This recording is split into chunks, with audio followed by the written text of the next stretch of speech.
Hello there, everyone! Welcome to Supercast Brawler, the show where two complete morons decide to talk about Smash because they think they're qualified to do so.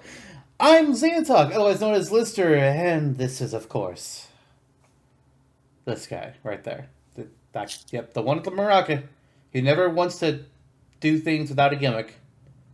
This guy. Who has completely frozen and is no longer moving in his camera. So that's great. Oh boy. Hey, yeah, you're just kind of like stuck in time there now. You might want to fix folks. that. How are you? It's still stuck. You're just holding the rocker, your hand is moving. What a movement though. What a fucking cluster this is already turning out to be. I am so excited to see where we go from here. I'm not. At all.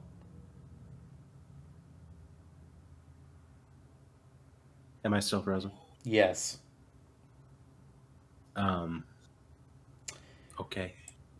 Finally! I was like, just turn your video off and turn it back on. Jesus Christ. Now you're moving, but you're muted. There you go. You fixed. Okay.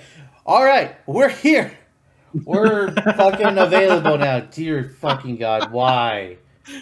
If it's not a gimmick, it's a fuck up. Yeah. That's just the story of my life interacting with you. Yeah. It's like One Direction all over again. I don't understand, but okay. Drive all night, right? I don't know what you're talking about. Neither do I. It's the past. Oh, it's a Zelda game. Okay, I see what you're going here. Link to the Past. Yeah, this makes sense to me now. I do have my Zelda shirt on. Specifically your Wind Waker shirt, but you have others for each of the other games, yes. I'm told. Yeah. Oh, yeah, I do. I have I also have shoes. Oh. And anyone who would like to touch them, I let them. The finest shoes you will ever see. No. Don't bring your shoes on the... Okay, you know what? Alright, I'll give you a pass for that shoe. There you go. Only. Yeah. But you can put your stinky shoe back down now. Because I'm sure it fucking reeks from your fucking foot. Which you don't ever bathe. It smells similar to eggplant curry, kind of. Well, I have been playing Kid Icarus Uprising lately, so hey. Yeah, check out Select Start Gaming. The series, the Kid Icarus is not going to be uploaded for several months, so do not go there just yet. You can do it if you want to. Then not uploading right now. Danganronpa is uploading right now, and then it's going to be a different game, and then it's Kid Icarus. We got a while. Should I even? It's not being. Whoops. It's not being uploaded until like August or September or somewhere in there. Oh, nice. So yeah, nice. We got some time. You can watch some Tetris one-ups on that channel too. Very Tetris? Good. Very good gameplay. Yeah. Did I play Tetris on the channel? There's a couple. I think Mike did. Oh no, I did Tetris 99. I think I did one video of that. You did Tetris 99, and then there's another one. I did Tetris Attack. Mm-hmm. But I wanted to do Mario 35, but my for some reason the audio cable for recording Switch gameplay is having issues. So I'm just like, well, I guess I'm gonna miss out on Mario 35. That really sucks. Yeah, when it expires on March 31st. Which is so stupid. It's so dumb. Uh-huh. Yeah, who knows what that business tactic is going to lead to. It's Zelda. If it doesn't lead to Zelda 35, it's going to be dumb. Like, come on. Precisely. Well, I am wearing my Zelda shirt. Okay. I mean, it would be an interesting thing. Do Mario 35 or 6 months of the year, then do Zelda 35, and just keep rotating it every year. Every 6 months, you swap over to the other one. That'd be a really interesting thing, but no. Yeah, then we come and up then we get F-Zero 35. There you go. 35 F-Zero cars on one track, and everybody's just trying to run each other. It's like, that'd be fun. A total nightmare, but excellent. A total nightmare, but hey, if they're not going to do anything else with the series names Mr. Mario Man, he's just like, oh, we don't know what to do with F-Zero anymore. We don't have new idea. You don't need to do a new gimmick every time you make a new game. You don't. Yeah. It's fine. Oh, Miyamoto. I thought you were talking about Mr. EAD for a second. No, I couldn't think of his name. It's like, it's an S or an M, and I was thinking Sakurai, and it's like, it's not Sakurai. That's definitely wrong. I'll just say Mario Man. Hi. Other news. I am in my new space finally. Yeah. And what a beautiful space it is. That it's nice. In other news, Waluigi got his motorcycle license. I fear for the roads and the sidewalks. It's going to be a bad time. Is that not Cloud Strife Spike? It is Cloud Strife Spike. Cloud is doing some time at the moment, and he asked Waluigi to take care of his bike for him. Got it. What's he doing with his time? Like prison, cooking eggplants? No, just prison. He killed the wrong cactuar. Yeah, he kind of pissed off the mob. I understand that. Yes. Yeah. Like it turns out that Jumbo Cactuar was actually the mob father's cousin, and you don't fuck with the mob father's cousin. Mm-hmm. Well, Cloud, good luck in there. Yeah. Be safe. Yeah, I don't let Sephiroth know you're there.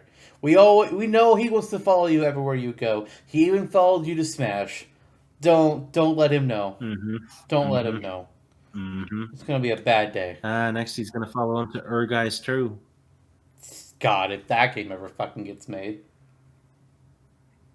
Fucking Urgai's. What a weird game. Jesus. Speaking of weird games. Yeah, did you hear Sephiroth's going to be in the Nier remake? The new Nier remake? Really? Yeah, Sephiroth's going to be Super Boss in the new Nier remake. Holy cow. Yeah. Excellent.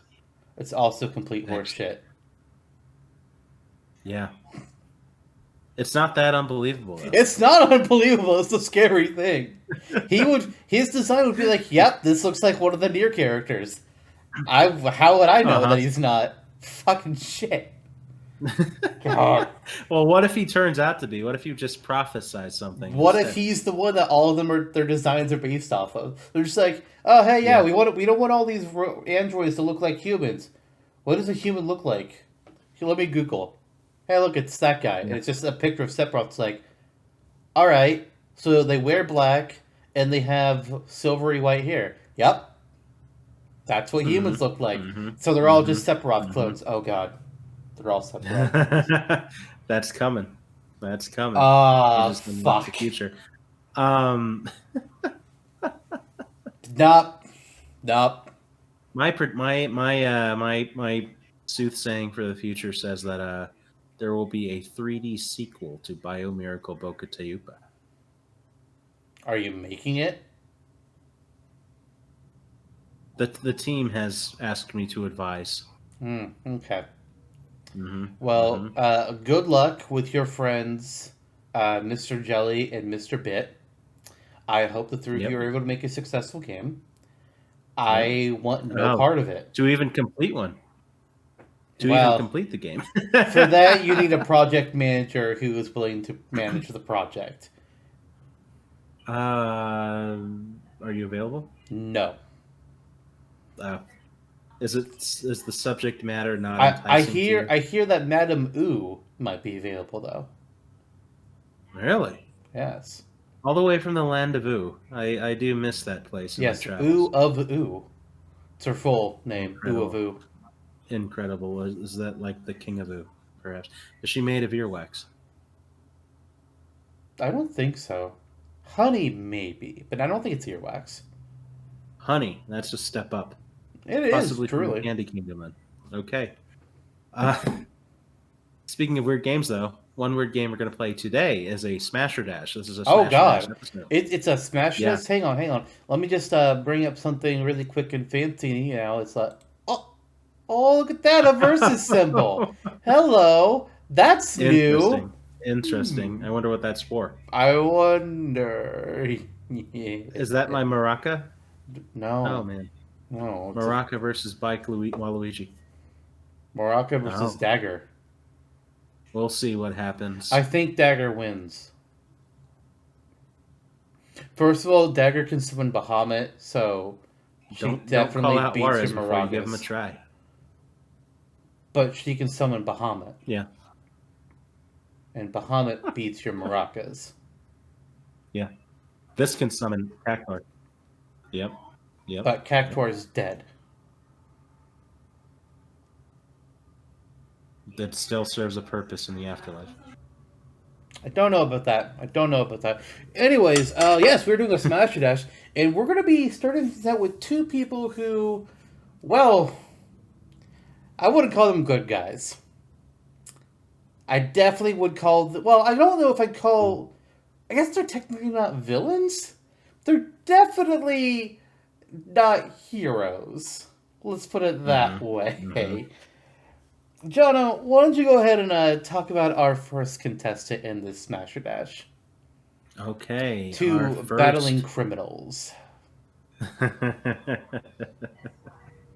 Two battling criminals. Tell me, are you familiar at all with the Yakuza?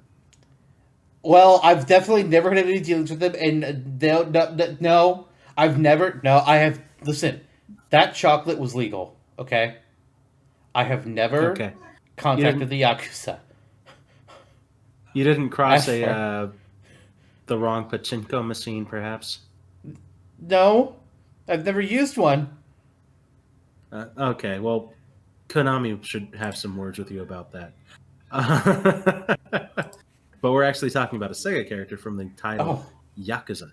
And the series Yakuza. 7 games that are highly acclaimed in the modern era. 8. Starring Kazama Kiryu. 8 games. 8. That's correct. Is that including Judgment? Nice. Because there's Yakuza 0 and Like a Dragon. And then 6 Yakuzas. Technically 10 games because remakes. But, anyways. Yeah, true. Yakuza is a very critically acclaimed beat-em-up where you play it as primarily, anyway, the primary protagonist is Kazuma Kiryu, who is a Yakuza leader, essentially, called the Dragon of Dojima, a fearsome Yakuza, as it like were. Detective Dojima from Persona?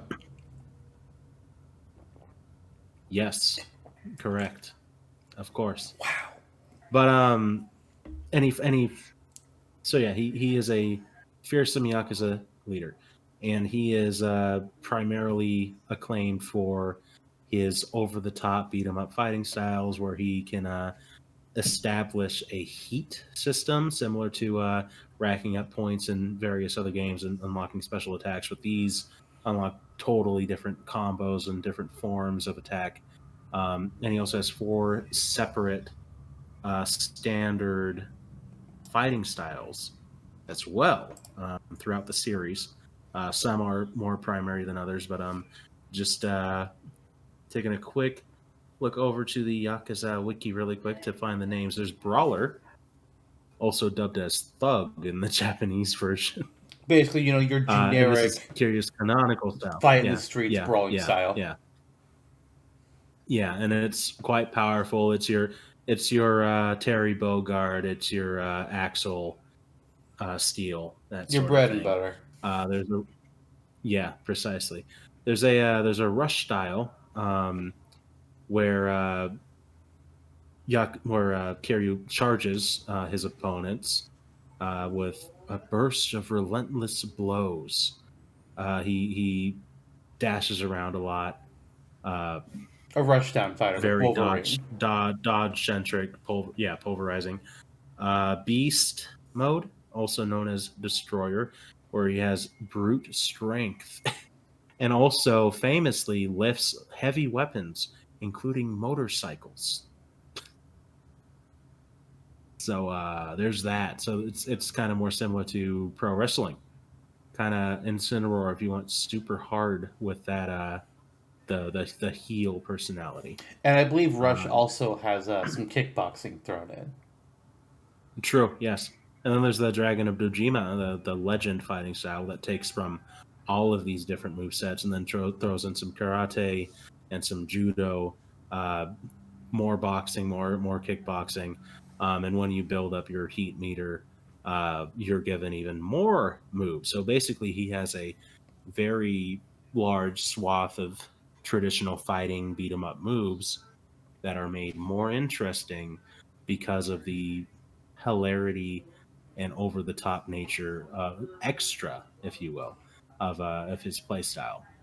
So he's lifting up motorcycles and throwing them at opponents. He's jumping from the rafters and slamming them into the ground. Very over the top fighting style in a very Flashy way. tempered, yeah, but in a very tempered game. Like Yakuza is very serious, but then you get the play style and you're like, what the fuck? But we have this guy racking up Street Fighter combos in the middle of insert city name here because I don't know the setting of Yakuza other than Japan. There you go. Inexplicably so. Total unexplained tonal shifts just happens at the snap of a finger. And haha. How about your so who's he up against? Up against Kiryu, we have a character from a game all about guns, cars, and ladies on the street. We'll put it that way. Oh, GTA? GTA! We've got for you Trevor Phillips of GTA 5 and GTA Online. Trevor is oh boy, how do I put this? He's disturbed. He's a psychopath. He is completely fucking nuts. He's got an entire fuck off attitude. And he has no problems killing anyone. Well, I say anyone. He has no problems killing. He does have some people that he is soft to. Like, he's got his own little group of friends. Like, okay, these are people who I won't kill. Anybody else? Fuck him. I read through his whole history. He's had a horrible life. From the very beginning, his parents are trash. He is embarrassed to be from Canada. He hates when people bring it up. Fair enough. Sorry, Canadians. But hey, he's gone through drug running, arms smuggling, bank robbery. He's had people try to kill him. He's killed people because they were mistreating women. So he's got a plus in that category. Mm-hmm. Like any other GTA protagonist. Yeah, because he's a protagonist. He's one of the 3 protagonists of GTA 5, and I think he might be the most popular. I'm not sure if that's necessarily true, but I do know that he was well received, which he's the most talked about. Probably. That's kind of why the Edelgard of GTA, if you will. He honestly kind of seems like a somewhat interesting character, at least in terms of like GTA standards. Definitely not a good person, but interesting enough. He can use any gun like you can do in GTA. But he, in particular, it lists for him pistols, various shotguns, rifles, SMGs, snipers, grenade launcher, minigun, and sticky bombs. All right. He's got his own cars that he likes, but there's really not a whole lot to say other than this guy is fucked up in the head. He does meth, right? I'm not sure if he necessarily does meth. I might have got that mixed up, but he definitely sells it. He's been in charge of drug deals. He has his own company, which is really weird to say. He took over an entire criminal enterprise. It's like, dear God, dude, fucking shit. An interesting thing about him is that he actually recognizes how fucked up he is, and he's not just like, fuck you, this is me. He's actually somewhat scared of himself. He terrifies himself, and even his closest friends just like, you scare us because you could snap and kill us just because we looked at you wrong one day. You fucking terrify us. And he's like, yeah, I terrified myself. Like, interesting. He also might be slightly suicidal, which would explain some of the crazy shit he gets into. Mm-hmm. But we have Trevor Versus Kiryu here, one is a little bit more stable in the mind, and one uses guns. Yeah. Trevor's parents were abusive, whereas Kiryu set off on his life path because he lost his parents. Interesting duality there. Trevor also gets confronted by his mother, and I think it's a DLC mission. And he just instantly goes from, yes, ma'am, I'll do that. Okay. He stops talking correctly because he's actually apparently the most verbose of the three protagonists, even though you might not expect it from him. He has a college degree.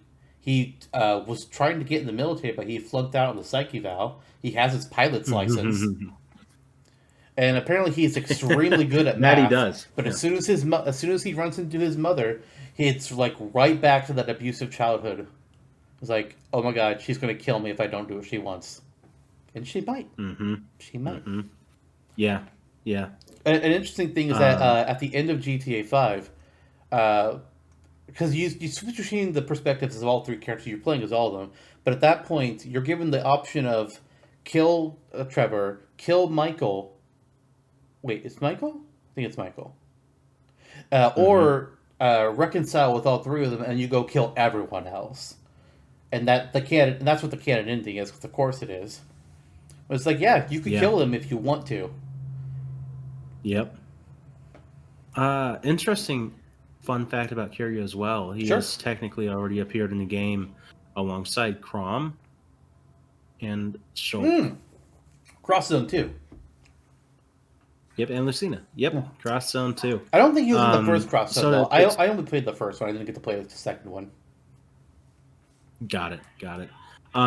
Brushing up a little more on Kiryu's background, because honestly, that wiki doesn't have a whole lot of concise information. It just blasts you with a whole novel out of the gate. So does Trevor. A little hard to follow. Like, I read through it all. I'm just like, that's a lot. I will remember some of it. Yeah. So while you've been talking about Trevor, I've been reaching out to a fan of the series for a concise background. Give it to us. Okay. So Kiryu was actually placed in prison for 10 years for a crime that he didn't commit. So this is actually kind of similar to Wei Shen, more from Sleeping Dogs than the traditional criminal, because he was a Yakuza in the past. So he was a famed high-ranking Yakuza. And now when he's walking out of prison because he was framed for this crime, he is fighting the Yakuza. Kiryu is? Essentially. While also working within the criminal empire. It's very I'm assuming different segments of the Yakuza. Because it's not... Because Yakuza isn't just like... It's all... Precisely, yes. One big banner. Right, because there's Tojo and Dojima, and that's... Yeah, of course. Yeah. And he's looking to start a new life with an orphaned girl that was being targeted by the Tojo clan, which is kind of the focus of the first game. And then it just follows from there. He is fighting rival clans that are against him and who have framed him in the past for crimes he did not commit. So he's kind of more of an anti-hero than a straight up villain protagonist. Oh yeah. Trevor, I guess you can say the same thing, but the lines are more blurred. I mean, he is the protagonist, but protagonists aren't always heroes. It's just that's who the story is about. That's who the story is revolving around. Oh sure, Funnily enough, what you mentioned there about how Kiryu wanted to start over his own life, his family, and whatnot. In GTA 5, backstory with Trevor is that him and Michael used to have a whole criminal partnership together. One job went wrong, their third person gets killed, and then the way the mission works is that each of them thought the other one died.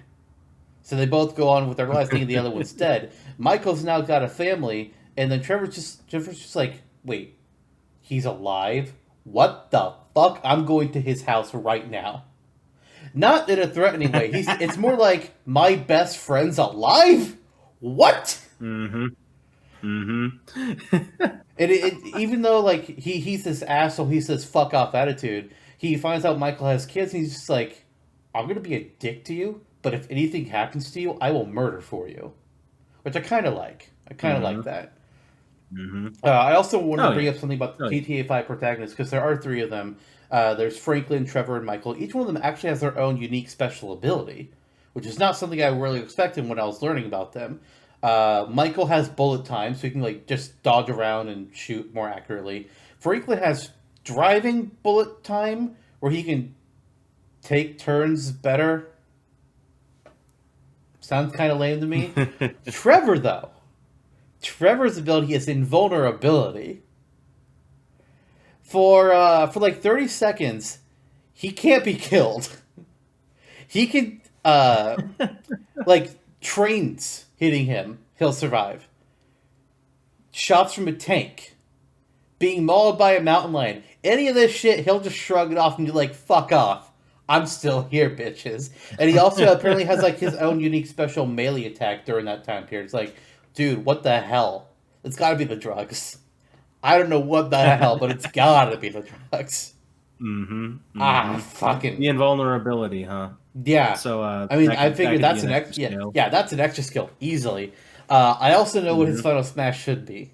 I really love this idea. Really? Because when I was thinking about Trevor, what he could be like in Smash, I was thinking less about Trevor and more about GTA. Because that's a lot of times what happens with third-party characters in Smash. It's not always necessarily about that character, it's about that game that they're from. Right.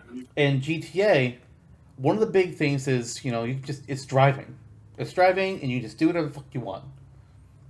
If there's a car on the street, somebody else is driving it, walk up to the front door, pull them out, car's yours now.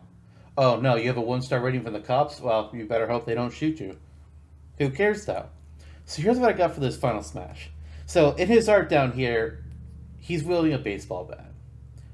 You could make it be a golf club, because apparently there's something in his personal history involving did I say golf club? I meant hockey stick, where he does something to his hockey coach. Well, we won't get into what he does.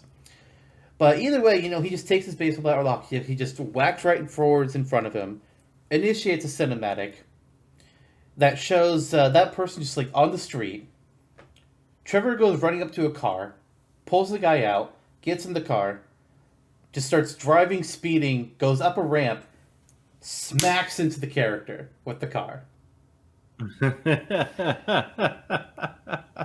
Is it Smash Brothers kid appropriate? No.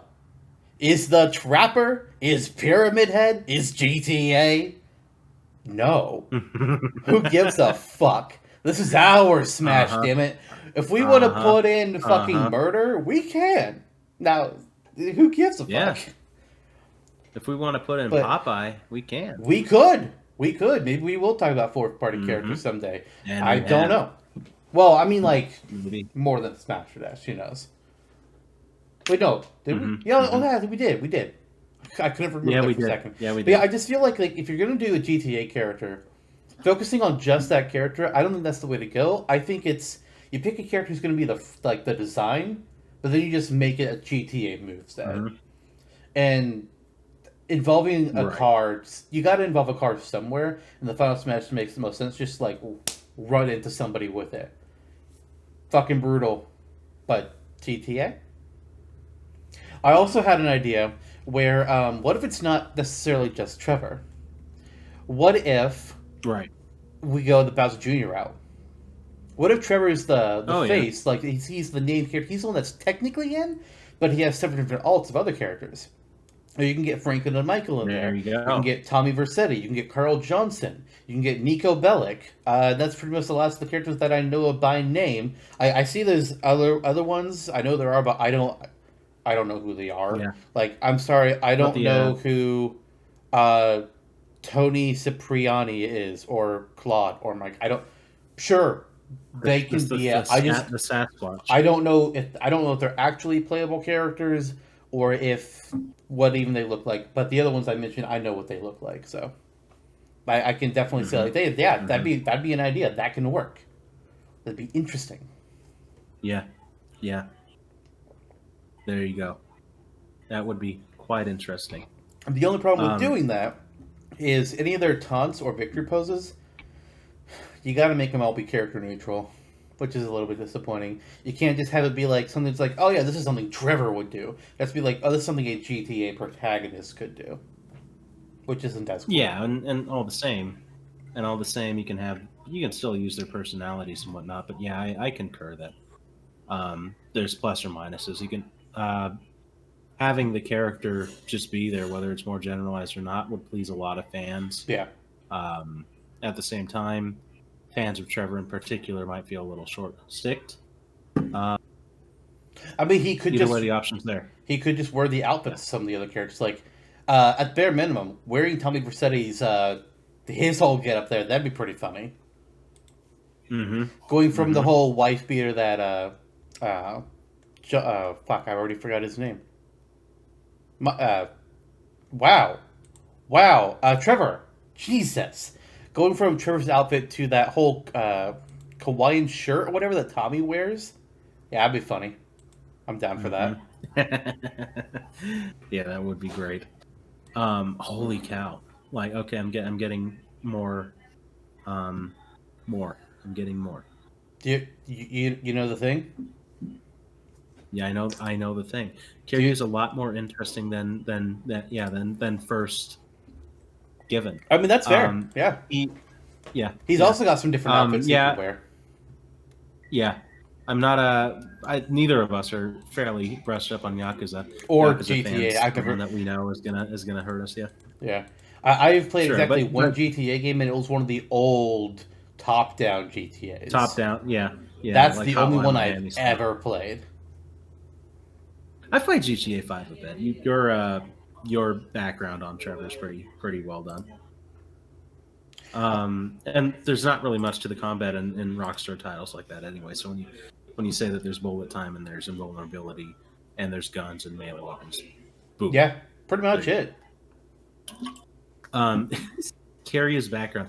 Just listen to this, right? So was a member of the Tojo clan. He was a high-ranking Yakuza from the Kanto region of Japan. So there's this setting. Did he get Bulbasaur? He did, yes. Yes! Good choice. And a Mr. Mime, wouldn't you know? I mean, hey, Mr. Mime's fine. So he takes the blame for the murder of his Yakuza boss to protect his best friend, who I guess did do it. Yeah, and he's in prison for 10 years. And due to people thinking that he murdered his boss, he's marked for dead by the entirety of all Yakuza clans in the entire country. Mm-hmm.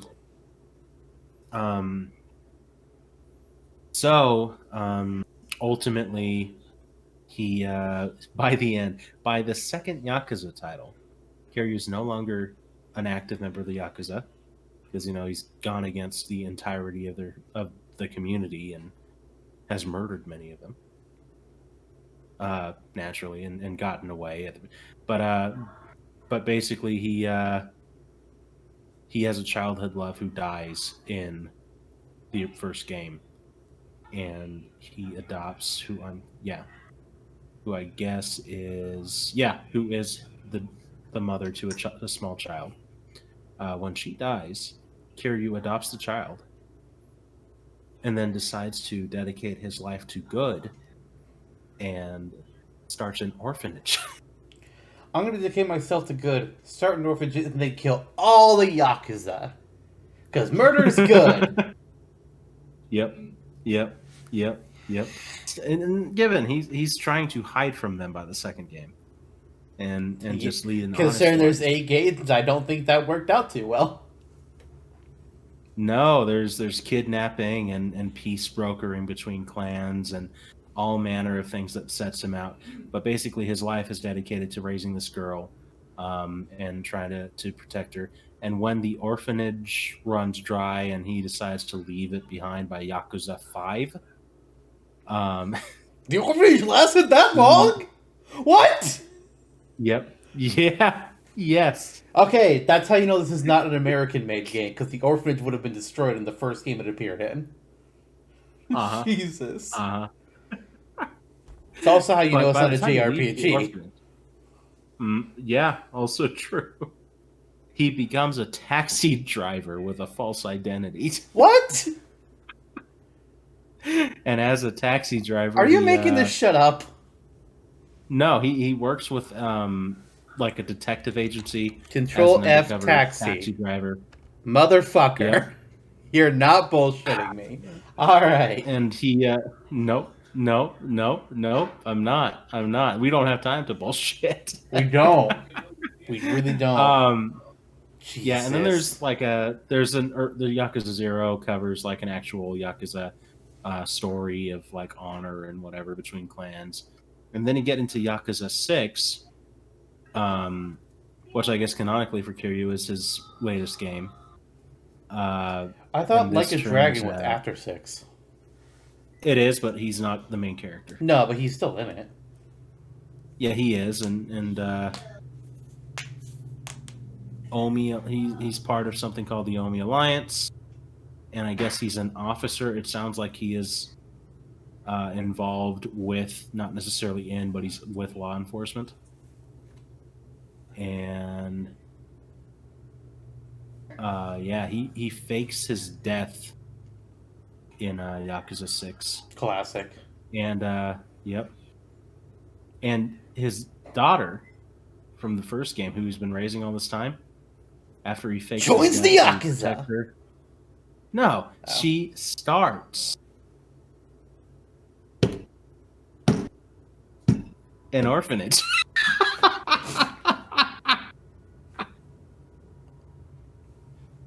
This is a lot more wholesome bullshit than I was expecting in a game called Yakuza about the Yakuza. I'm like, what? Hold up. He's kind of like a John Wick type of character. I'm finding out. Never watched him. Yeah. Also, John Wick is in Payday 2, so that's weird to me. That's just a little strange. Why is he in that game? I don't understand. John Wick is in Fortnite. Who isn't in Fortnite? Randy Jackson. Samus Aran. Well, now he will be one. Guys, now he will be one. So many people thought Samus was going to join because they're like, oh yeah, this is like space and bounty hunters and shit, and look at Kratos and fucking Mandalorian and Master Chief, but not Samus because Nintendo doesn't like Fortnite. I'm assuming. I mean, Nintendo rarely ever lends their characters. Nintendo character. Yeah, Nintendo rarely ever lends out their characters to other things. So. Yeah. Omega Red. I think you mean Link and Soul Calibur is one of the very few. Also very true. I think console exclusivity has a lot to do with it. Yeah, GameCube only. Yeah. Because Spawn was on Xbox and Heihachi was on PlayStation. Yeah, and then we got into Darth Vader and Yoda. I think Kiryu's in Tekken, isn't he? Yeah, that's right. That sounds right. I think he is. Which makes sense. It's the play style's already very similar to Tekken. I also saw that there were rumors that Tifa might be added to Tekken. I don't know if that's true, but I saw it mentioned somewhere. Is she gonna ride Mokujin like Pac-Man did? God, I hope not. I don't think so. Final Fantasy VII's been getting proper love lately. So yeah, that's a lot about Kiryu. And as far as it's a mod. Different ideas on. It's a mod. That's how Tifa's in. Okay. That's pretty cool, but whatever. Yeah. Too bad that it's not canon, but still. So like ideas for Kiryu's moveset mostly revolve around him stance changing between different fighting styles. So primarily affecting his standards. At first, I kind of thought that if we would do that, but then I saw that his dragon style, it pretty much becomes his style for all the other games instead of the other ones. He's just like okay, I do dragon now instead of the other three. So I wonder if he will just do that one instead, since that's the more iconic one. Well, and it also takes from the other three anyway. Yeah. Like the better moves and whatever too. Yeah, that's true. That's pretty true. And then just otherwise, I mean, he's honing in on beast style too. You can apparently get him to bash somebody's head in with over a clothesline or a motorcycle. Well, hey, Trevor enjoys bashing his own head into things when things go wrong. Also true. Yeah, I Also don't. true. It's like, what, dude? This is why you have problems. Uh-huh. And Kiryu can also grab an explosive oil drum and slam it onto his opponent's heads, as they say. And Trevor once got out a whole bag of gasoline, left a trail, lit on fire, and just killed a bunch of people in arson. Yeah, precisely. Um, what is going on here? I don't know. Some fucking nonsense. I wish you could see this picture right now. Oh, There's a dear. picture of Kiryu just holding a traffic cone. So, I guess that he can hold the traffic cone and just place it on the ground for some reason. Okay. Maybe that's a victory pose or some shit. I don't know. Yeah. He can pick up a stop sign and slam it into people like a baseball bat. Oh, here's an idea for a Trevor victory pose. He's got his assault rifle. He's just like spraying bullets up in the air. It's like, fuck it, I won. Eat shit. There you go. He can,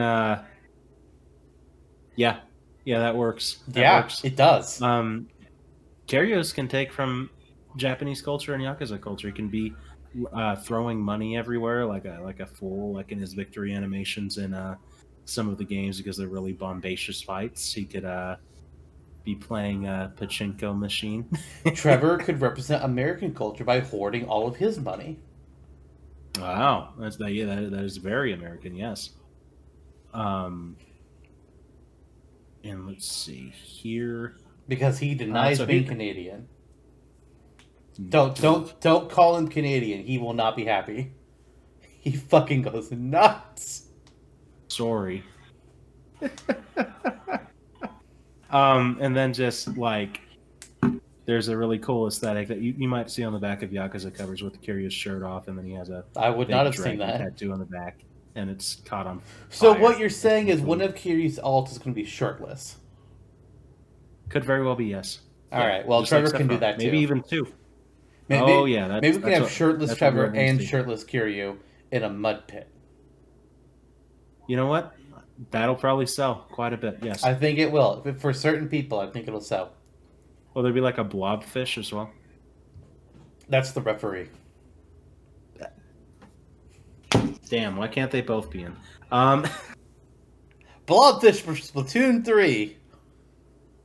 Yeah. Actually, yes. Isn't there a blobfish on the subway in Octo Expansion? I feel like there is. Now that you mention it, possibly so, yeah. That is something similar. Kiryu throws his shirt off and he reveals a blobfish tattoo. Yeah, and the blobfish catches on fire. It's his belly. And during this period, yeah, precisely. And during this period of time, he has a stat boost in the game. And as far as his final smash can go, though, it's that plus him locking his fists into his opponent's head, lifting them into the air, and then slamming them into his knee. So he is getting your head like this between his fists and lifting you up in the air and then kneeing your forehead into his knee. I feel like Captain Falcon would learn bad things. He would. So that's a dirty Yakuza version of a Falcon knee, essentially. He's also capable of slapping his opponents. He's learned martial arts from sumo wrestlers. So he can get in a sumo stance and be like, and just slap your belly. I feel like this is the down special, and I'm already picturing E Honda. Yeah, just E Honda, but the 1,000 slaps attack he has. Precisely. All right. Precisely. He can also apparently jump in a manhole, which is apparently a very popular move in Yakuza, and then jump back out in a spinning twist kind of Mario-esque attack. Yeah. Okay. Maybe place the manhole, and then does he throw? Can he throw the manhole? Yes, apparently so. Okay, so up special, jumps, spins, and at the height, or maybe not at the height, just like at the second tap of the button, you can have him throw the manhole. Yeah. Well, Oh, I'm sorry, manhole I cover. see He it. doesn't throw I the see it. entire manhole because that'd be weird and impossible. Yeah. That's why he has the traffic cone. I'm putting it all because he can throw a traffic cone, and that's like summons the manhole somehow.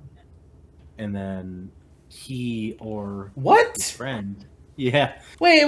That's no. That's bullshit. That he does not throw a traffic cone to summon a manhole. No. It could also be a trash can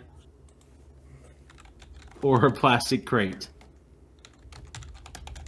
No, I'm calling bullshit here. And he has a friend who I can't jumps out find of the anything manhole about this, so you're for him. bullshit. Oh no, it's the common Majima style fighting technique. What in the fuck? Yeah. Oh, and for his final smash, He wields a can just gun. Wait. No, he gets a traffic sign out and he slams it into the opponent like a stop sign, and then it takes him into a cinematic where he gets into his taxi, and then jumps off the side of a big loop, and slams the taxi straight into his opponent. This sounds eerily familiar. I can't quite place it.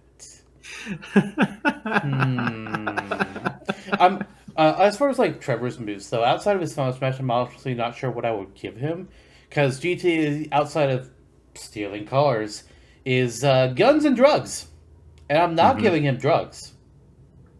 I have a limit, and drugs are. What if you give him supplements? No.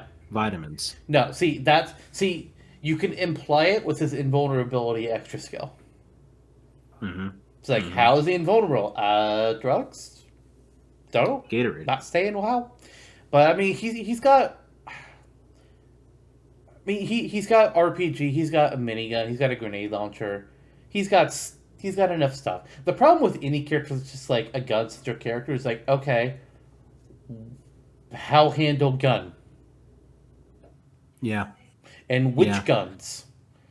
It's like, why do pistol when you can do shotgun? It's like, okay, well, why do shotgun when you can do SMG? Or I don't know. I don't gun. Yeah. And I don't know if there's any that he's particularly uses more in the game. Like, it shows me, like, when I'm looking at the list of weapons on his character page, it's like, it lists all these weapons, but then it also says player's choice. So am I to assume that those other weapons are ones that he will actually use when you're not controlling him, and he doesn't do anything else? I don't really know. I don't play GTA, so I can't really answer that. But you can pretty much just give him anything and just make him be GTA the character, I guess. But it wouldn't involve jumping out of a manhole or throwing traffic guns. It's just guns and car. Yeah. What's funny is that these characters are more similar, even in their backgrounds, than I expected going into this. But as the discussion is unfurled, you get more of a personality in Trevor, extreme backstory, etc. Whereas with Kiryu, the bombastic nature of, because with Trevor, again, you get your guns, you get your knives, you get your melee weapons. There's a lot to work with there. It's more standard. Yeah. With Kiryu, he's like, I'm going to kill you, but I'm going to put on a show while I do it. Yeah, he takes a different route with this character. Like, he's mostly reforming himself throughout the series, and is more of a straight, better guy than I imagined he would be before reading his biography live, starting an orphanage that lasts 4 games. And then comes back, by the way. So the next Yakuza's name will star that adopted daughter, where she gets pulled into the Yakuza in order to protect the orphanage.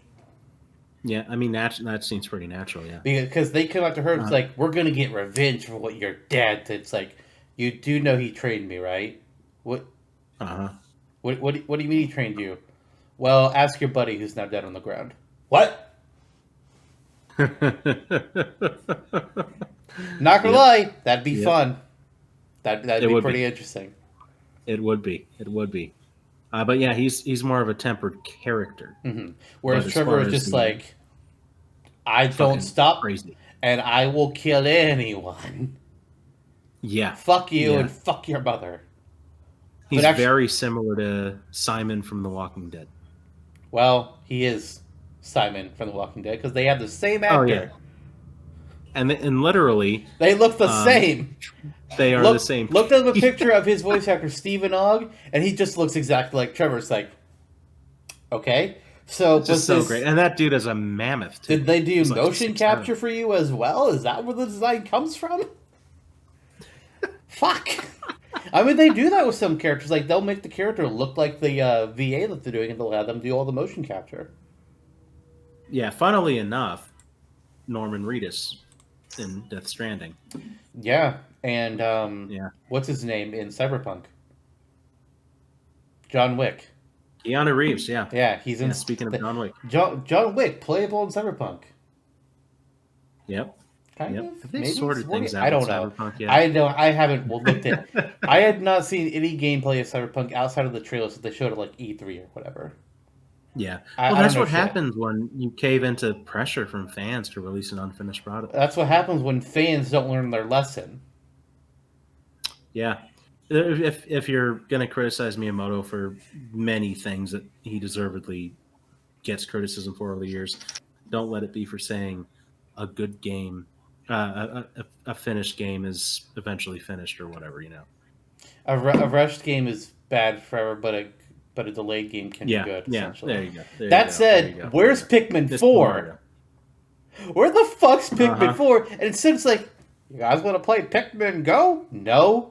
Oops. Is that the Niantic title? You can just summon Pikmin. What? I feel. Oh boy, like a perfect it's Pikmin like the sometimes, you know? Diablo mobile game announcement all over again. It's like, don't you guys have phones? Yes, but this isn't what we want. It's like, oh no. It's like, yeah. What the Yeah. fuck? But Yeah. anyways, unless you have more to discuss about either Trevor or Kiryu, I think it's time to choose one. I concur. I will say it's a harder decision than I thought it would be. Interesting. I will say that going into this, I was like, okay, so we're just gonna go with this character. It just seems kind of obvious. But then when research that actually happened, I'm just like, huh, this is actually a character. Huh. Yeah. Didn't know that. Okay. Yeah. Precisely. I'm feeling the same way. I wonder if it's about the same character. I mean, we'll find out. Yeah, we will. How do we want to do this? Well, why don't you go ahead and give it to us first, and then I'll possibly make a tie. Okay. So as we were thinking, pining through this, going through Trevor's background, talking about how distinctive of a character he is, how multi-sided of a character he is, very unstable, but still a genius in some respects, a likable character despite being absolutely insane, Mm-hmm. and measured despite the fact as well, with many convictions, certainly worthy of the acclaim. And I think for GTA, a more developed character than they are traditionally used to. Not that there haven't been good characters. Nico Bellic was a great character. Which is interesting because the game also has 3 protagonists, so they have to do triple the work. They do, and Franklin and Michael both have their own backstories too. They're all fairly well developed. Trevor is easily the most interesting though. But then you have Kiryu, who admittedly, I mean, I played GTA 5. Going into this, I was like, hey, it's probably just going to be Trevor. But then we got into learning more about him, reading through the wiki, reaching out to a friend of mine to get a little more background, kind of on the fly, and learning more about him.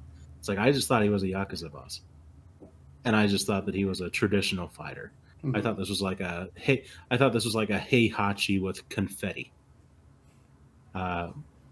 which, given A to a certain Heihachi point, in that his is. prime. Yeah, yeah. Heihachi, what now? In his prime. Yeah. There you go.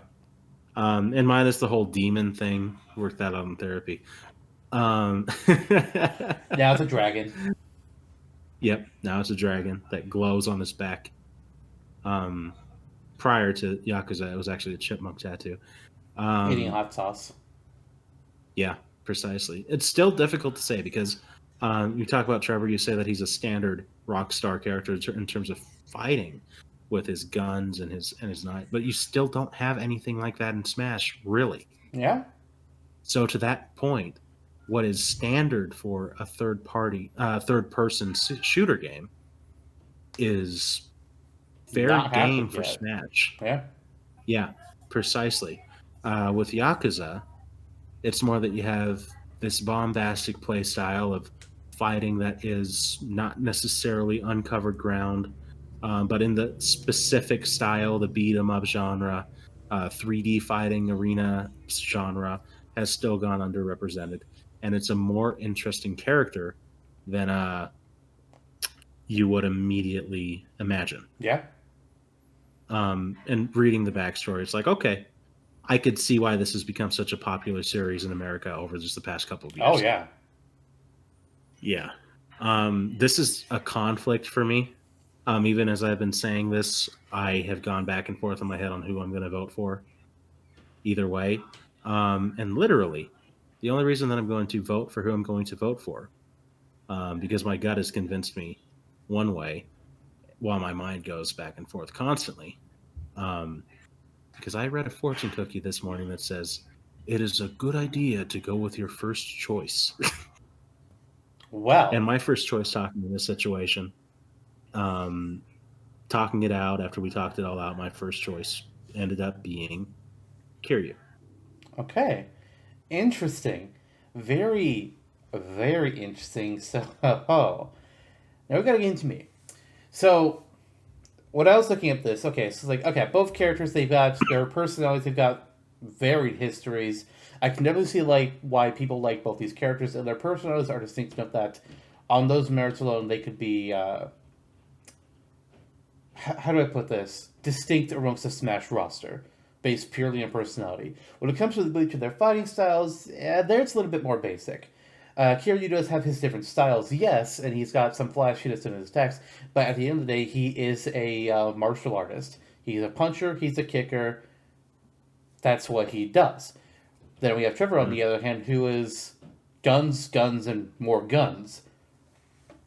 So it's like, okay, do we want a punchy kicky dude, or do we want a shooty shooty dude?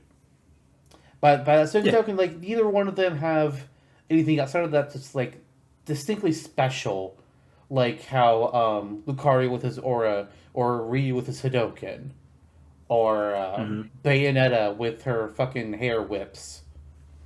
The closest thing we have to a shooter character is Bayonetta. I guess you could say Snake, but he's more about explosions in Smash and stealth in his own games. Whereas Bayonetta actually does shoot things sometimes. Yeah. Even then, very non-traditional, obviously. I mean, she has guns on her feet. Yeah. Which are 7 feet long. Yes, when she uses them a certain way. But when I'm thinking about, like, okay, Smash in a vacuum, who's going to be probably more interesting to see and to play as, the choice becomes a little bit more clear. Yeah. And I'm going to go with Kiryu based on that. Because, yeah, sure, he is a punchy, kicky martial artist, but he has a variety of different styles. You could have him do a stance change, or you could just focus on the dragon style. Even the dragon style, he's borrowing from different kinds of martial arts. Mix them together, he can do different things with that. I haven't actually looked at see what kind of attacks he actually has, but I'm sure he has some like special techniques that you can pull from. Whereas Trevor is just shotgun, sniper, SMG, sticky bomb, run you over with a car. Yeah. So with that, the choice is simple. It's Kiryu. Yeah, and a very in-your-face character who would have his own merits. I would enjoy him, but I also think Kiryu is someone that I would personally enjoy playing as more. Yeah. And that factored into my choice as well. I thought you were going to go Trevor for a second. I was surprised when you started alluding to the fact that you were initially going Trevor. It's like, what? What? Because I wasn't. Yep. My initial thought was like, it's obviously Kiryu, and I was reading about Trevor. Was like, oh, he's more interesting than I thought he was. Okay. Yeah. Well, as we can tell, I learned literally on the spot most of the things that we now know about Kiryu. And I learned about Trevor a couple hours ago.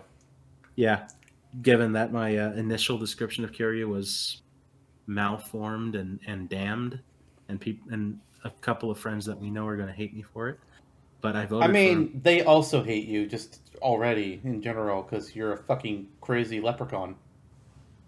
They hate us, but for varying reasons than just that. I don't want to get into who they hate more because I don't think I want to know the answer. Set it up as a poll. Nope, not doing that. But that is our first matchup. Kiryu moves on. Kazuma Kiryu, I think is his full name. Kazuma. Yeah. Cusco. Kazuma. Cusco. Cusco Kuma. Kuma Cusco. A llama. Okay, now they hate me more. We've settled it. There we go. All right, so for our second matchup, we're going from talking about two criminals to the other side of the law. And Jonno, I think, buddy, I think once we reveal who one of these characters is, it's going to be just everybody's going to know who the second one is, just like automatically off the bat. Yeah, because it's like who else could go up against this character, right? Like they're both like it's the most obvious matchup you can do for either of them. Mm-hmm. So maybe we should just tell them who both of them are right from the bat. Maybe we should. Everybody, it's Phoenix Wright versus Professor Layton. Oh, buddy, I've been looking forward to this one since the great collapse of '98. I mean, they've already had a crossover game together. They have. I played an hour of it. Which is about as much as I played of other Professor Layton's game. I played about an hour of Diabolical Box, and I was like, okay. Mm-hmm. I'm done. The box do be diabolical, though. The gameplay did not interest me. I'm sorry. I know you like Layton, but I don't. It was not fun. It was not fun. It's a casual title. It has its place, but there's more interesting out there. Admittedly. I want to do more than just solve 300 puzzles. How about one puzzle with 300 pieces? Sure, I'd rather do that. A Phoenix Wright puzzle. Okay. Yeah. Sure. The two characters on it are him and Furio Tigre. Yes. Yes. Yeah. Yes. Holding each other. Caressing each other. Yeah. Shirtless. There's a manhole involved. They're down it. And then we moved on. And then the parrot came out and said, "Polly, what a cracker." There you go. I think that's how that went. So, oh dear. Theodore Bronev, right? Sure. Who? Theodore Bronev. I thought his name was Herschel. But his original name was Theodore Bronev. Oh yeah, I did find out that apparently he has a fake name. I forgot about that, which is really odd, but okay. But he changed it to Herschel Layton for why his business as a archaeologist and a detective. Okay, why do his parents change their names? They have different names too. What's funny is I never played the Azran Legacy, so I can't answer that straight for you. I did play on one feature though: Diabolical Box, Curious Village. Wait, no, I think maybe it was Curious Village. Wait, no, I think it was Diabolical Box. Curious Village is the first game, right? Yeah, okay. Yeah, absolutely. Yeah, I think it was Box I played a little bit. Yeah, they're interesting little set pieces. I don't think they're bad. It's just the puzzle. Just playing a puzzles is not a game I really want to have interest in. Yeah. Yeah, I getcha. Understandably at the time, Professor Layton blew up on the DS. The DS era kind of had a lot of games similar to it. Yeah. I mean, it was a Filling good in puzzle blocks. system. Yeah, precisely. They had that. They had a lot of Sudoku, Picross, Brain Age, Medios, Panel Brain Age, Devon. Grand Academy. Well, Yeah, not in the yeah. So it strict was Puzzle League, rather. Puzzle League. lots of puzzles, lots of RPGs. Yeah. Professor Layton kind of hits that middle ground where it's a visual novel. You're collecting coins, which offer meager elements of say experience points and hint finding. Yeah. So it's a little bit of a cross blend genre where the primary goal function is to uncover puzzles. Professor Layton being an archaeologist searching kind of Indiana Jones and Sherlock Holmes combined. Yeah. With a bit of MacGyver in there as well, fashioning guns out of spare point parts in a casino. And little miniature helicopters and so on and so forth. So a toy car that becomes life size. So Is he's this an Ant-Man? inventor. Ant-Man, but not. Oh, okay. And he's a very well spoken. Clearly, they went for kind of a Mr. Rogers Sherlock Holmes, Which is an interesting kind of pair it's to a the bumbling lawyer that is Phoenix Wright. Because let's be real, he's fun, but he's a bit of a buffoon. Just a bit. Yeah, he's a total mess. He's a mess and a half. Let's be real. Oh yeah. Especially when he dropped out of law for a while. Well, that's a bit of complicated, sticky business there. Let's just say it wasn't entirely his fault.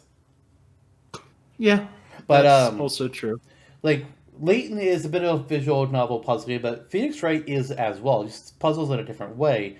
Because instead of literally, oh wait, here's a logic puzzle, or here's a literal puzzle, do the puzzle. Do the puzzle, Jonno. Do the 60 million puzzles. Instead, it's like, all right, here, go find the clues, go solve the case, now go to court and prove your case. Well, yeah. Done. And Ace Attorney games are better. Ace Attorney games have a more concise story. Professor Layton has a great central story, but it's surrounded by literally Layton being like, well, Luke, this fountain reminds me of a puzzle. This pillow under my foot reminds me of a puzzle. Jonno's Mario-shaped shoe reminds me of a puzzle. And at a certain point, you are a bit like, really? Yeah. Or I remember in the beginning of Diabolical Box, it's like, you say you're Layton. Why don't you prove it by doing this puzzle? No! I don't want to do a puzzle! It's kind of like Paper Mario, where they're like, hey, I just want to see you jump. I heard it's famous. Yeah, Super Mario RPG is like, you're the Mario? Prove it. I jump. Oh my god! It's Mario! Like, yeah. Do you see the hat? Mm-hmm.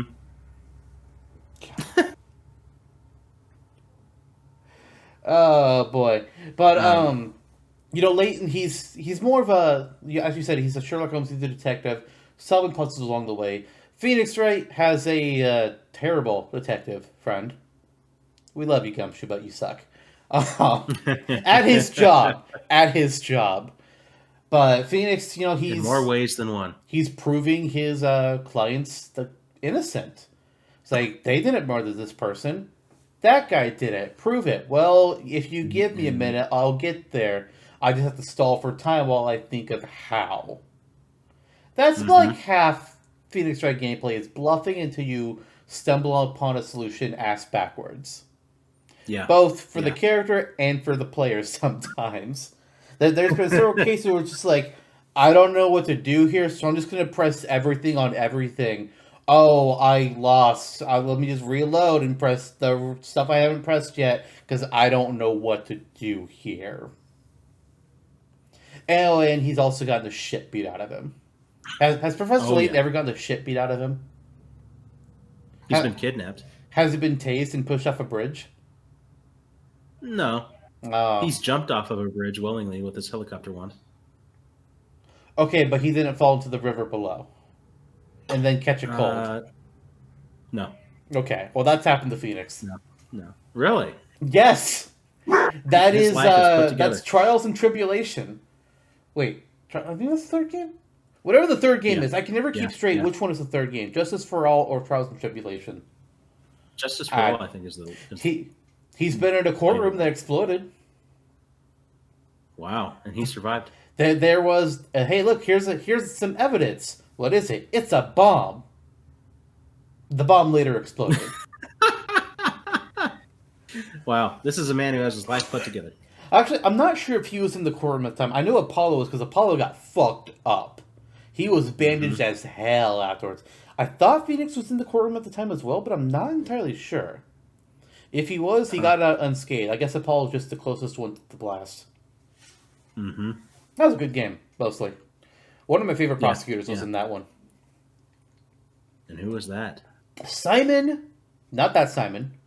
Simon Blackquill. The prosecutor with a sword and a little hawk buddy, and he's also a prisoner. Wow. They let him out of his cell to prosecute cases. What? Excellent. Yeah. That's funny. That happened in Trauma Center as well. There's similar story beats. Every prosecutor, except for the Wimpy Paynes, and then Edgeworth, is a violent asshole. Every single one of them. Well, to be fair, I don't know about the prequel game, the Great Ace Attorney games, because they haven't gotten localized. And I'm not going to look it up just in case they ever do. Or an English patch gets finished, which I think there might be a patch for the first game now that I think about it. But I haven't played it. Yeah. I know there's finally an English patch for the second Miles Edgeworth game, which I played, and that was great. Excellent. Great game.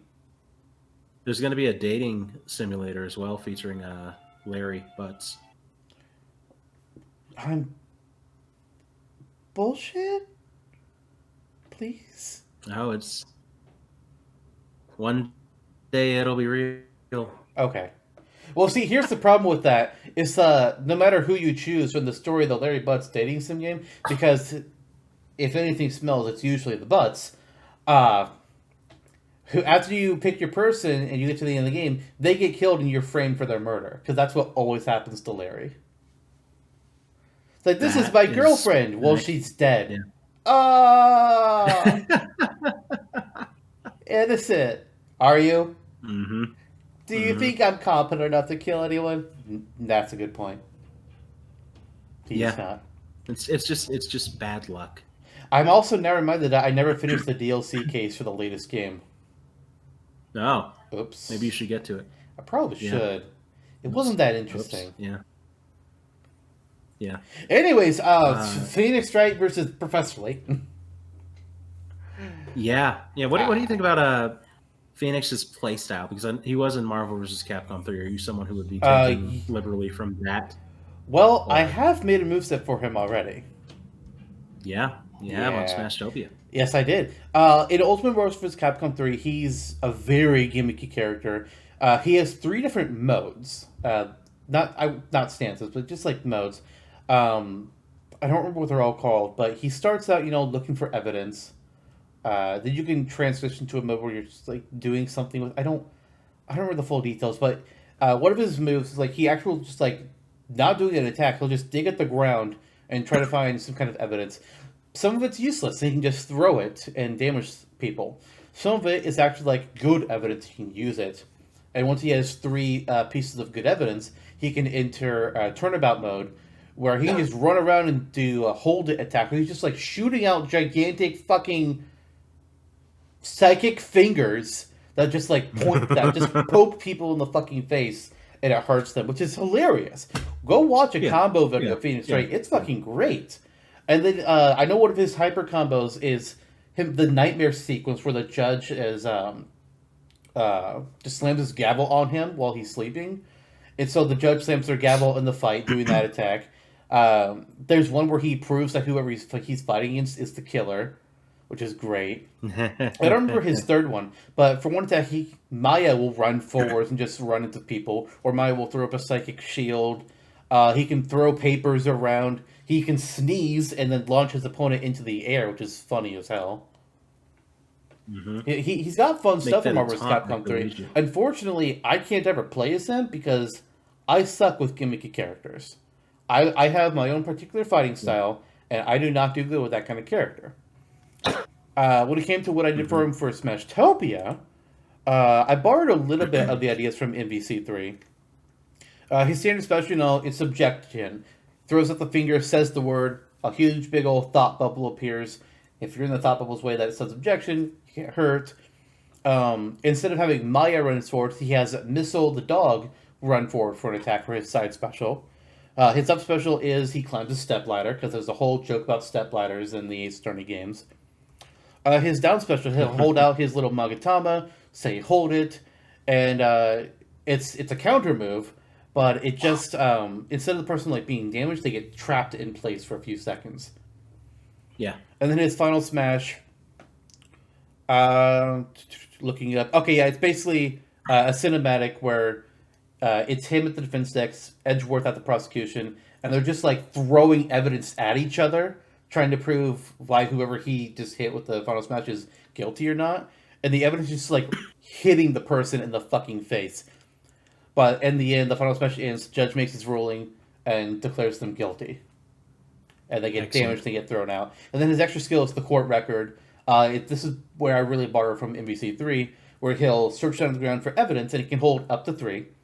But instead of like there being like good evidence and bad evidence, and good evidence turning into like a super mode for him, instead it's like each evidence it sits in a slot, and he can activate it, and it'll do something like if he has the evidence of the Shichishita sword from Trials and Tribulations, he can equip it as an item and just hit people with it.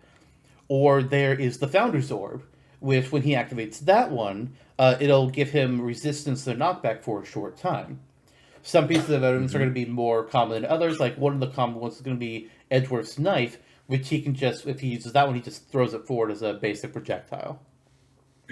Yeah. And that's what most of the evidence are. Like they're most of them are throwable projectiles, and some that's like they'll be thrown in different ways. Like some might be thrown like in an arc kind of a toss, or just like a straightforward. Something might bounce along the ground. It kind of depends. Yeah, yeah. Well, that's pretty darn cool and nifty. I think so. Do say, I think it's one of my more favorite submissions of yours on the site. It's a fairly solid one. The only move that I'm like kind of iffy on with him was the step ladder. But the only other thing I had the idea to do was to have him sneeze at the ground and just like propel himself upwards, which is funny. Not gonna lie, that'd be a really funny idea. Yeah. But I also figured, or the sneeze could just be a down smash. Yeah, it could. You know what they say, chaos is a stepladder. Yes. Yes. Well, at first glance, Professor Layton doesn't really have much going for him. He's a stubby little man with a top hat. But then again, he's not a fighter in the same sense Phoenix is, and Phoenix has certainly proven himself to be capable of fighting in the scape of Marvel vs. Capcom 3 as well as Smash. Iffy, but it works kind of in a way similar to... He's capable of fighting when somebody comes up with ideas. Otherwise, he's like before he was adding to UMVC, people were just like, we want Phoenix Wright in Marvel vs. Capcom. And then people would just be like, why? He doesn't fight. It's like, okay. And every character that's Marvel vs. Capcom is a competent fighter? I know, right? Come on. Howard the Duck was in Marvel vs. Capcom once. No. So, yeah. As somebody who has made a list of every single playable character in the Marvel vs. Capcom series several times, no, Howard the Duck has never been playable. I know, and it's a damn shame. Blackheart was, though. Yeah, Blackheart was. Howard would be kind of funny. He is playable in a Marvel mobile fighting game. He has a mecha that he's fighting in. It's kind of funny. Yeah. Trombone. Nice. Actually, yeah, it's a lot like Trombone. Now you mentioned that. It's a very Trombone-like mech. Excellent. Yeah. Excellent. Yeah. All right, Phoenix is a little jaunty in MVC3. He's difficult to play. I think in a Smash game he would be easier to execute. Yeah. That said, I do think Sakurai might go with the whole super gimmicky route with him, which I would not be a fan of. Yeah, it's one of those things. If that were the case, it would become a character you can appreciate being in, but not one you can really get behind playing. Which Duck I know Hunt. happened for you.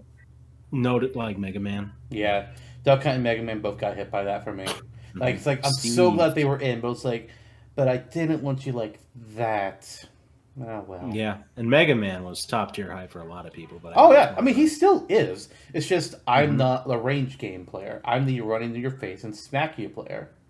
Yeah, and a technical character beyond just range as well. Yeah. Um, but yeah.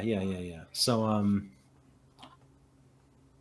yeah, like just like with Phoenix. So pulling from his puzzles may not be that obvious at first, but um, as well as the CGI cutscenes, but it's feasible. Yeah. It's feasible essentially. Some ideas that I've had um, lean on Layton's ingenuity, where Hmm. he has on the fly invented things that help him and Luke and their friends out of sticky situations. Or there's a coin gun that I mentioned earlier in the You've brought unwrong that up before future. for him. Yeah. He jerry rigged a gun out of a slot machine on the spot to shoot tokens out to make his pursuers slip all over them. In Smash, that could probably work as more of a standard um, kind of Gatling gun type weapon, but maybe with tripping involved. Yeah, like maybe instead of Uh, doing knockback, it would actually cause them to trip. At high enough yeah. percent. Probably not like if they're at 0%, I don't think it would make them trip. Or maybe just like Hmm. have it be a percentage chance, and percent just raises the more damage they have. But still, no Yeah. knockback. More of a Yeah. Falco laser. Yeah. And Unwrong Future is his most popular title, I think, by far. Had a rock solid storyline that everybody got behind. It was critically acclaimed.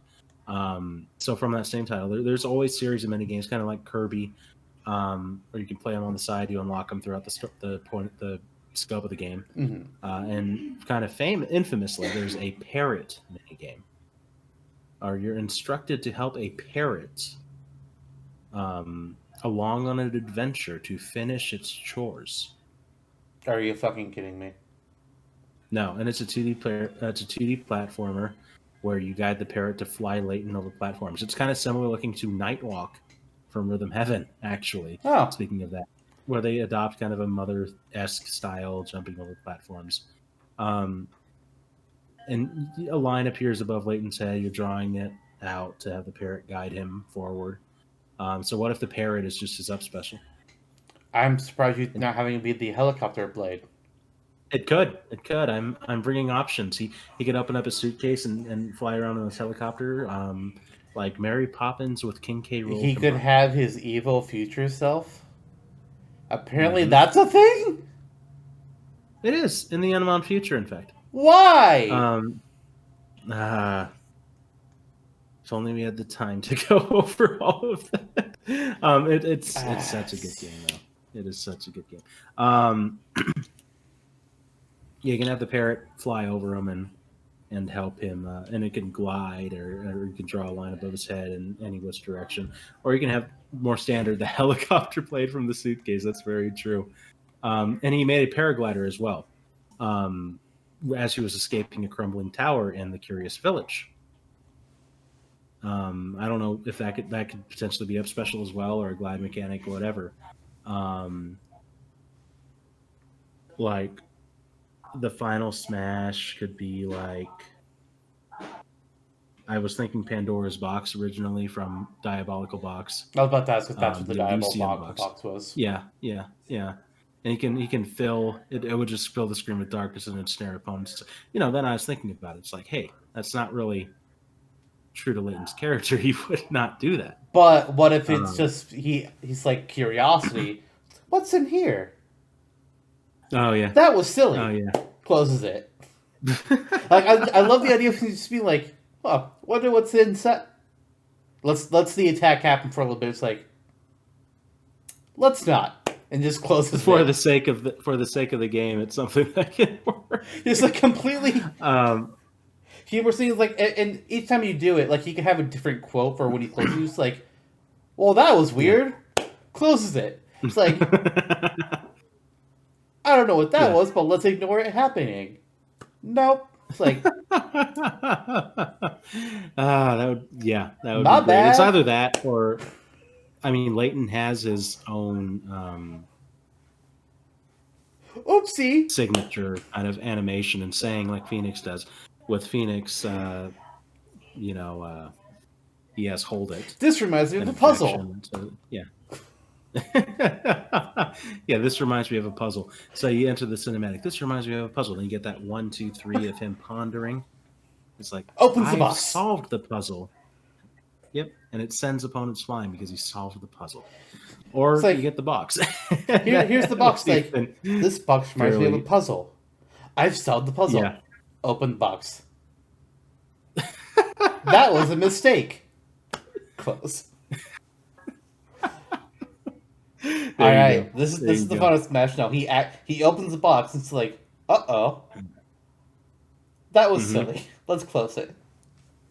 Yeah. And again, there's the toy car. He has a mechanical dog which he's built named Gizmo that he rides around kind of like a bull ride. He has a boy that chases him around like a lovesick puppy. That he does. And it's difficult to think of on the fly, but you can also do like a buff and limit break kind of system with him if you invoke the coin hunt aspect. Oh God, no. Yep. No, so fuck that. You're exploring each landscape slide per slide. There's 3 coins hidden in spaces that you tap on to unveil them. In bushes, fountains, anything really. The difficult part being the fountain may remind Layton of a puzzle instead. And they're used to gather hints that make the puzzles supposedly easier. It's like, you're too dumb to do this puzzle. Here's the answer. Like, thanks. You know, you could have just gotten on the line and looked at the answer. I know. Yeah, precisely. He gathers 10 he can gather up to 10 at a time. So it's like gather up to 10 coins, and it makes things happen a little more potently. Like Gizmo the dog running around more rambunctiously and faster, or the parrot or the paraglider or the umbrella copter working more. Yeah, to that degree. And it's something that we have seen to a certain degree with certain characters in Smash. He's also a qualified fencer. He can fight with a fencing sword. He went to a fencing academy. He has a rope that he commonly uses as a tether. He can rig out a water spout, fire hose kind of situation, fire hydrant, with a screwdriver and just unleash it on his opponents. Pull a hamster out of his hat, although I don't know what that would do with that. It's just something that he does.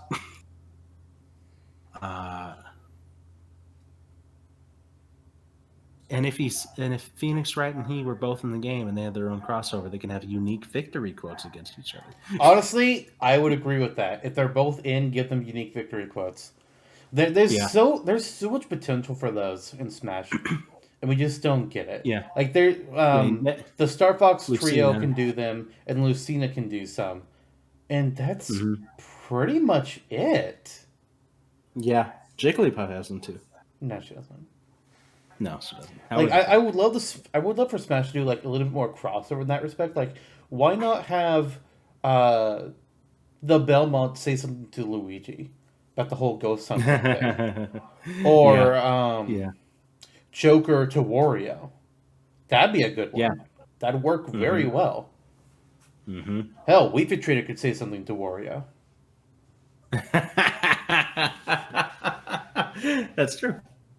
And really, all I can really think of beyond Pokemon that is, trainer to any Pokemon. Yeah, some Pokemon trainers do. And then there's Catriel can be a Zeko. That's pretty much all the rest of it. And Apollo could be Phoenix, theoretically. She can't be a Zeko because she would have a different height and body proportions. So no. Oh, that's true. Is she that much taller? I thought she was shorter. I feel like they may be about the same height. I don't think that's the case. Huh. Should we pull up the height chart? Or just art. Layton Catriel. Let's find out. I don't. Okay, that just brought me pictures of Catriel. Fuck, that didn't help at all.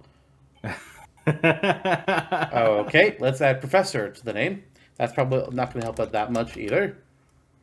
It did not. Oh, wait. Yeah, no, she is a short person compared to him. She doesn't. She goes up to his chin. At least I think that's who that is. If that's Oh, the okay. correct character, then yeah, no, she's definitely way shorter. Now Phoenix could have echoes. Miles Yep. Edgeworth, done. Gumshoe. You could argue Apollo or Athena, but no, it's got to be Edgeworth. Although Oh for yeah. Phoenix's alternate costumes, I had down that he would wear alts based off of various characters, being Apollo, Athena, Gumshoe, Edgeworth, Godo, Furio Tigre, and his ancestor, with then also having two actual costume swaps with his hobo outfit and his college attire, with Yeah. the pink sweater with the red heart that people just love. I mean, he does wear. That's actually his alternate costume in Marvel vs. Capcom is the college outfit. Yeah. So he's got the mask over his face, and it actually like goes forwards when he sneezes, which is really funny Hmm. because that's how Oh hard yeah. he fucking sneezes. um, why was the Great Ace Attorney never released in America? That's so bizarre. From what I understand, it has part of it's to do with some of the mystery and puzzle or something relies heavily on Japanese folklore and translation. That a lot of it would be lost being translated into English. But there are Okay. rumors that there's rumors that we're getting a duo pack of both Great Ace Attorney games coming to Switch, and there's also that it may be localized. We don't know. We don't know for sure, Yeah. but it is heavily rumored that it's at least coming to Switch. Yeah. Both of them. And That is. I also hear that Sherlock Holmes is in that game. Yeah, I think I think it's in the first one. Like he's the detective character. I think he's also like your rival, not an Edgeworth, but he's a prominent character. I don't know if he's in the second one or not. Yeah. And the rumors that coming around localization are like to avoid public whatever copyright disputes with the Sherlock Holmes estate, we're going to rename him to Herlock Sholmes. Well, the Herlock Sholmes is also a copywritten character. Wow.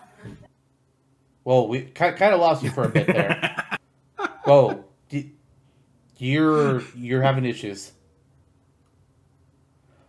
No, Pretty, pretty, I laughed. I heard everything you said. well, they did not hear you too well. Oh, I said. No, I'm saying your connection was going nuts. Oh, when? Go back to Herlock Sholmes. Okay.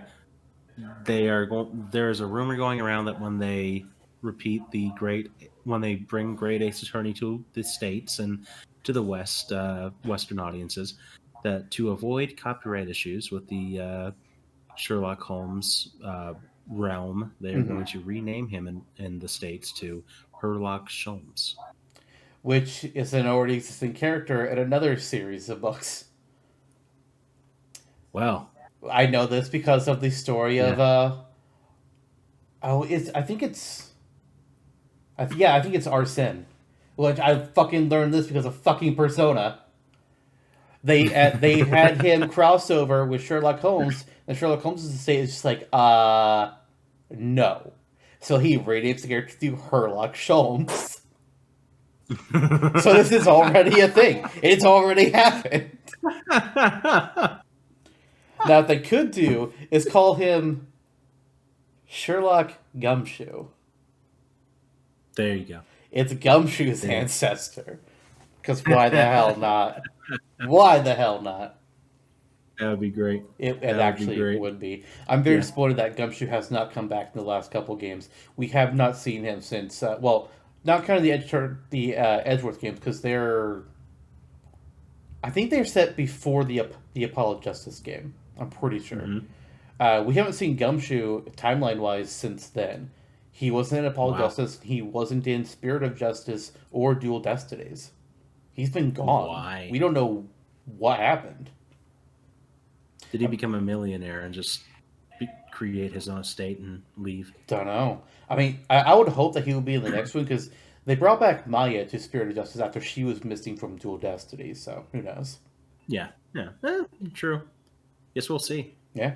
I'm at which end to where we can really even further discuss these characters. They're both very pronounced characters from very similar yet very different games, and that extends to their moveset. They are both very unconventional. They're both kind of detectives, while also being an archaeologist and a lawyer, respectively.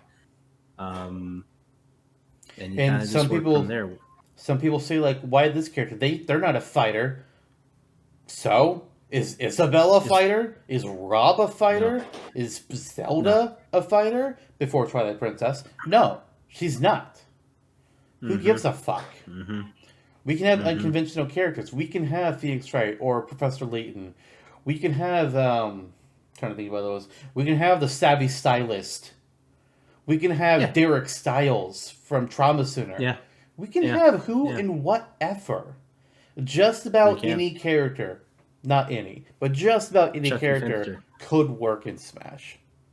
And Precisely. I will defend most characters from that. Now, don't fucking say, oh, well, what about this random...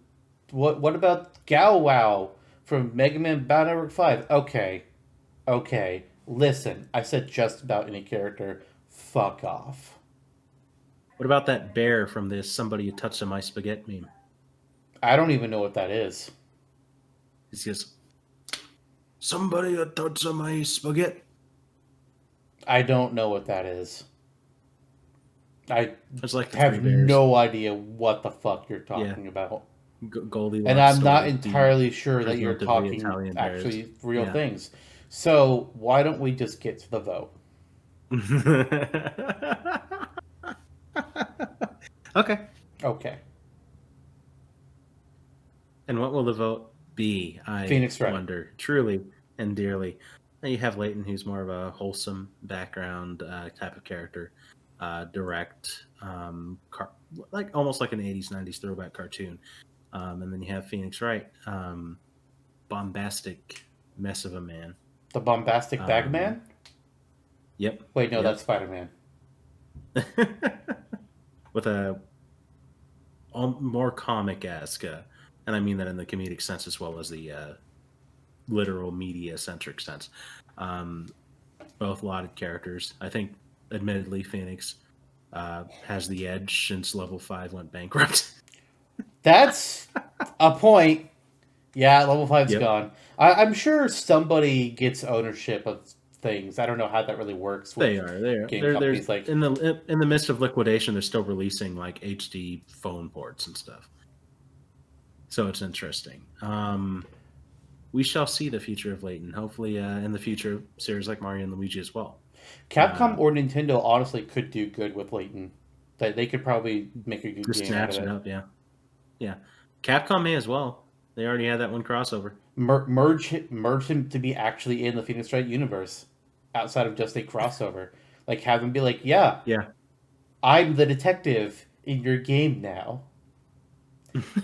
Try telling me my testimony's wrong.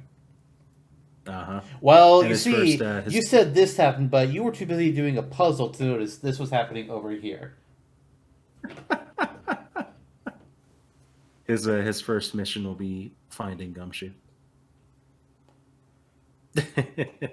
That could make for a good story. Honestly, I vote for Professor Layton. I mean, come on. Honestly, Gumshoe being the first defendant in a new game would be a pretty interesting idea.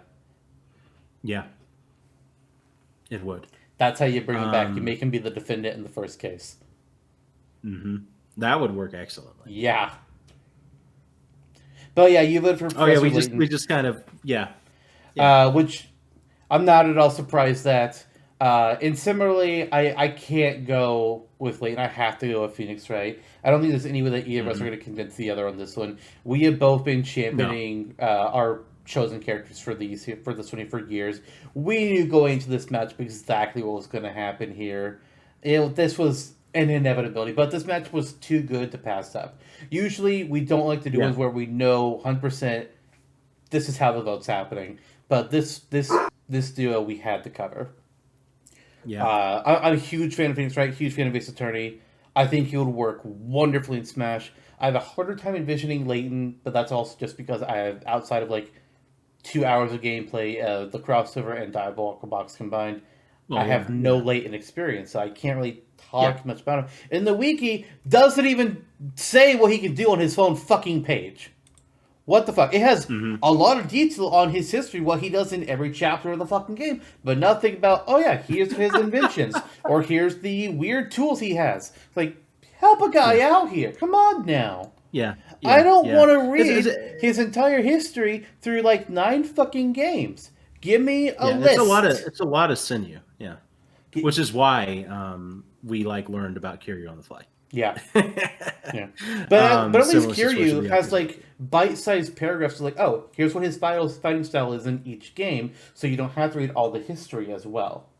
So at least that's helpful, at least. But yeah, it's Phoenix for me. It's Layton for you. Viewers, you know what to do. Tell us. Yeah, yeah. Who do you It's one of those smash? things. It was inevitable. We were talking about it being a tiebreaker before the episode even started.